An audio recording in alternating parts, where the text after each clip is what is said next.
साथ देना है तो जिंदगी भर का तो घड़ी का सहारा सहारा नहीं साथ देना है तो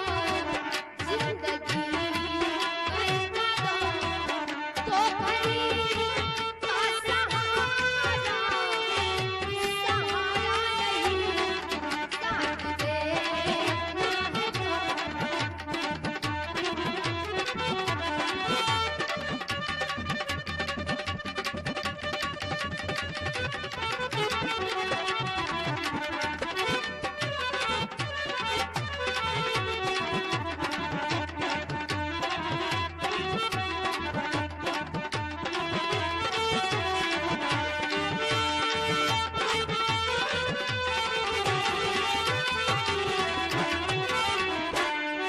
साथ लेना है तो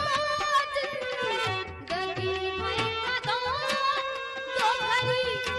का सहारा सहारा नहीं साथ लेना है तो जिंदगी भर का तो घड़ी का सहारा सहारा नहीं यूं बहाने बनाने से क्या फायदा यूं बहाने बनाने से क्या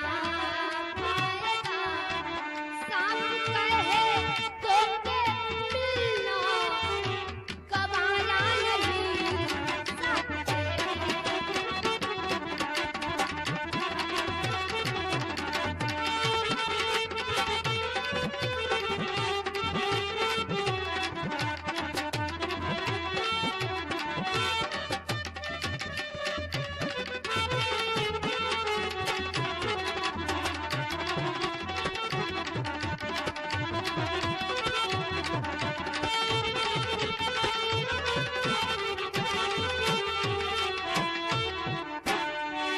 एक दिन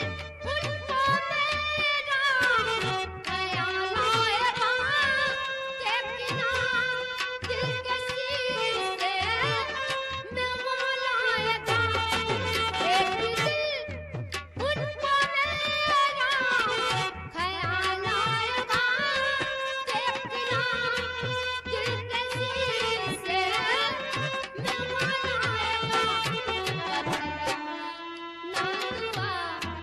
ये सुनेगा खुदा कब तलक ना दुआ ये सुनेगा खुदा क्या तुम्हारा खुदा है हमारा नहीं साथ